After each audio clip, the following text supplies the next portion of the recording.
El deporte era un poderoso instrumento de movilización de masas y agudizaba las percepciones políticas. Cite varios ejemplos: los Juegos Olímpicos de Berlín en 1936, que Hitler utilizó para promover la idea de la superioridad aria, aunque el atleta negro estadounidense Jesse Owens desbarató sus planes al ganar 4 medallas. Jackie Robinson, el primer negro que jugó en la liga de primera división de béisbol y ayudó a poner en marcha el cambio de actitud que desembocaría en una gran transformación social de Estados Unidos. Hola, soy Iris, bienvenidos a mi canal Pequeñas Joyas Literarias. El día de hoy estamos despidiendo el mundial, aunque lo hicimos ayer. Cuando estoy grabando esto todavía no sabemos quién va a ganar, así que no lo voy a mencionar. Pero digamos que este libro puede estar un poco relacionado, a pesar de que es de otra disciplina deportiva. Pero ¿por qué? Porque aquí hablo sobre un país que está violando los derechos humanos de su población y cómo tienen la oportunidad de organizar un campeonato mundial de este deporte. Todo ello en el contexto de un importante cambio social, porque en este caso vemos que el deporte puede ser más allá de una actividad, de una práctica, de un negocio, para convertirse en un elemento de cambio social. Me refiero a Invictus, el factor humano, de John Carlin. John Carlin fue corresponsal en Sudáfrica durante los años finales del apartheid y los primeros años de Mandela, de manera que conoce a la perfección ese tema. Y él tenía muchas ganas de escribir un relato, no tanto del apartheid como tal o así, sino centrarse en cómo el deporte tuvo su importancia en el cambio de una sociedad que vivía en la segregación racial a una más integrada. Para ello se entrevistó con Mandela y con muchas otras personalidades que vivieron ese momento y nos cuenta sus impresiones, sus recuerdos y sus emociones de aquellos años y días. Porque el evento central de este libro, o digamos donde culmina todo, es el Campeonato Mundial de Rugby de 1995. Hay una película de este libro que se llama Invictus, y de hecho el libro viene con una sobrecubierta con el póster de la película, pero digamos que mi ejemplar tuvo un pequeño accidente cuando iba en la maleta del gimnasio y se mojó. Afortunadamente el resto del libro está intacto. Pero bueno, veamos. Vamos a empezar. El apartheid fue un sistema de segregación racial que estuvo vigente en Sudáfrica desde 1947 hasta 1992. Al principio se instauró tras la llegada al poder del Partido Nacionalista y pues obviamente había un sinfín de políticas para segregar a la población mayoritaria negra de Sudáfrica. Esas políticas incluían el bloqueo de acceso a estudios después de los 15 años. Quienes lograron superar esa ley era porque se iban como a países vecinos o hacían, pues se las ingeniaban, pero era una mínima parte de la población. Estaban prohibidos los matrimonios mixtos, las relaciones amorosas aún sin matrimonio, entrar a establecimientos blancos, romper los documentos como de identidad que identificaban a las personas como negras. Todo eso, había una estructura racista muy poderosa que estuvo vigente por muchos años. Mandela era un abogado y activista contra el apartheid. Después, al ver como que eso no estaba funcionando, fundó el brazo pues guerrillero del Consejo Nacional Africano. Se hicieron algunos actos de terrorismo, de sabotaje. Pasaron algunos años y Mandela fue capturado y condenado a muerte por el delito de buscar derrocar a un gobierno. Afortunadamente logró que se le conmutara la pena y fue condenado a cadena perpetua. Estuvo en una prisión 28 años, me parece, y durante ese tiempo él se dio cuenta de que no había funcionado la lucha armada. Lo intentaron, no funcionó, él estaba en la cárcel, muchos de sus compañeros también, otros estaban en el exilio y la población seguía sufriendo lo mismo. Así que él se dio cuenta de que para tumbar el apartheid había que hacerlo de otra manera, y era de una manera política y tranquila. De lo contrario, el país podría sumirse en una guerra civil. A finales del apartheid, que sería 1988, el gobernante de Sudáfrica en aquellos tiempos también se dio cuenta de que el cambio indudablemente iba a llegar.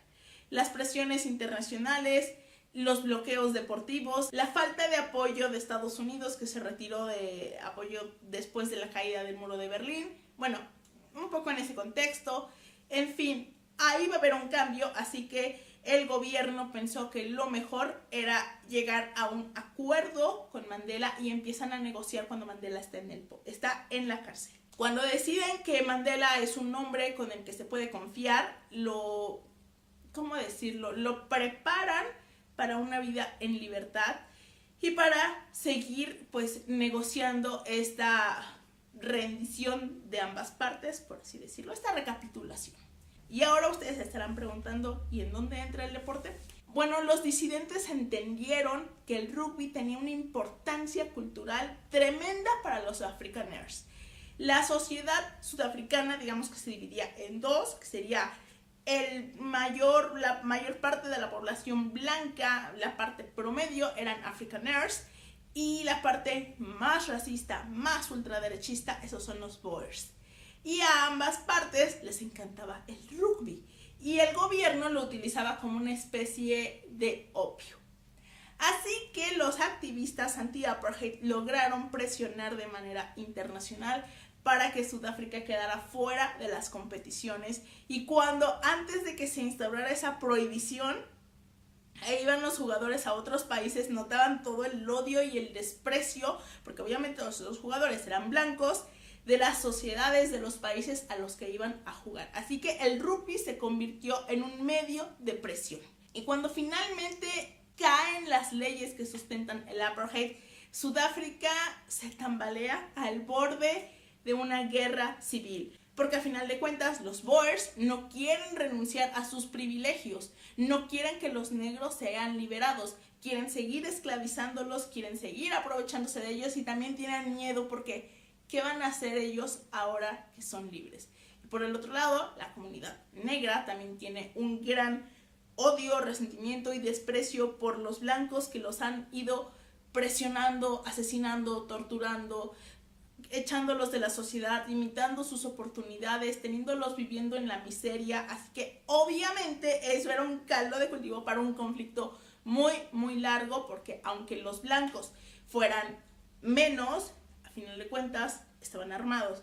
Así que el gran reto de esta sociedad era construir un sentimiento nacionalista, una nueva nación con la que toda la población se identificara, ver más allá de pues toda la cuestión racial y sentir que eran parte de un mismo país. Y eso era complicadísimo, no solo por una cuestión de blancos y negros, sino porque dentro de las mismas comunidades negras pues no es una sola misma, sino había varias tribus, varios conflictos dentro de las mismas sociedades y cuestiones de idioma, cosas así. Y había, claro, algunos que colaboraban activamente con el régimen apartheid por comodidad, y los negros que colaboraban con el apartheid eran los más odiados por su gente. A mí me pareció un libro interesantísimo. Este no es mío, es de mi mamá, y estaba, ¿ya lo leíste? ¿Ya lo leíste? Y yo decía, no lo he leído, y lo leí, fue de, madre mía, es interesantísimo cómo cuenta esos sucesos, cómo cuenta lo que pasó, cómo narra una Sudáfrica al borde del colapso, en donde cualquier detalle de ambas partes trataban de hacer caer a Sudáfrica, trataban de desembocar en una crisis, y cómo los líderes políticos a duras penas contenían a su gente porque aquello podía ser una desgracia. El autor nunca nos muestra a Mandela como un ser santo, supremo o algo así, no, nos lo muestra como un hombre y como un político increíble, con una visión a futuro fantástica, con una congruencia, con una capacidad de adaptación, de ver más allá del escenario, de entender a las personas con las que se entrevistaba, identificar como que sus puntos débiles y cómo llegarles. Era un político en toda la palabra.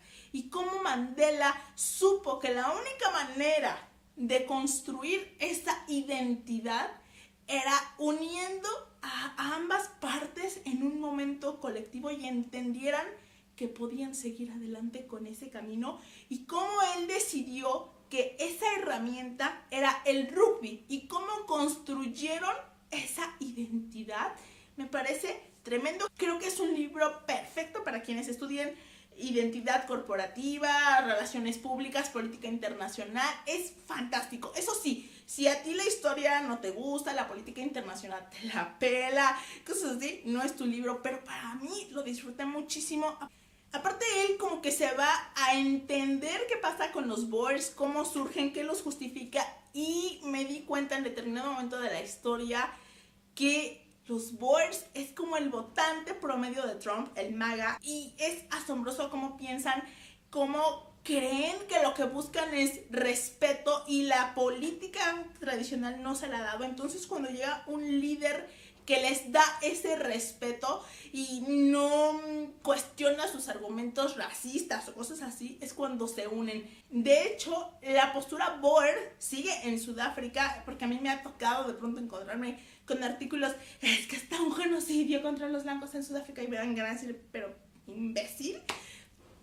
O sea, sigue ahí. Lo que pasa es que no tienen un líder que los unifique, y esperemos que siga así. Otra cosa interesante de este libro es que Carlin se centra en los recuerdos y en las emociones de todos los que fueron parte de eso, de manera que, por ejemplo, los relatos de los partidos de rugby no se vuelven una crónica deportiva de periódico, que podría a mí confundirme, porque la verdad es que yo de rugby no sé nada, sino que nos cuenta sus impresiones, qué sentían los jugadores en ese momento, ante qué compromiso estaban con la población, con la gente en el estadio, con sus familias, cómo ellos también cambiaron su mentalidad y fueron conscientes de el peso histórico al que se enfrentaban, porque ellos se definen a sí mismos como que antes de Mandela eran apolíticos. Sí sabían que existía el apartheid, pero habían crecido con él. Lo tenían tan interiorizado que no meditaban en realidad las consecuencias del otro, porque ellos tenían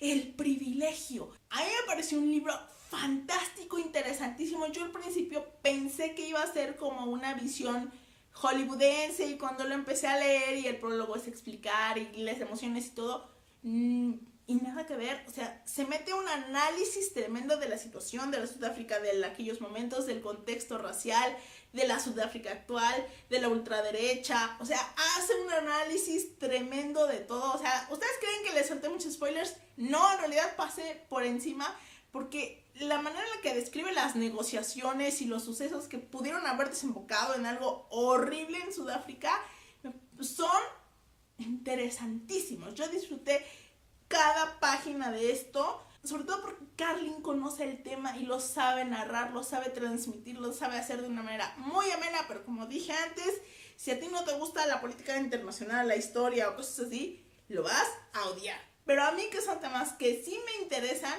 me fascinó. Tengo curiosidad por ver la película. No sé cómo habrán adaptado esto. A ver, si lo hubiera hecho Ron Howard, yo pensaría como en una cuestión muy cursi, sentimentaloide, por mucho que me gustan las películas de Ron Howard, ¿ok? Pero la dirigió Clint Eastwood, y ahí tengo dudas, porque Clint Eastwood no es un mal director, pero es un republicano, simpatizante de Trump, con comentarios racistas, y considera que combatir eso es ser políticamente correcto y cosas así. Así que tengo mis dudas de qué pudo haber salido de esa dirección, pero en realidad creo que la base es muy buena y sí pintaba como para película hollywoodense, pero el libro logra alejarse de eso, aunque obviamente se vuelve emocionante porque habla de un momento histórico importantísimo en la historia reciente de Sudáfrica. Y pues eso fue todo por el día de hoy. Espero que les haya gustado este video. Nos vemos la siguiente semana. Adiós.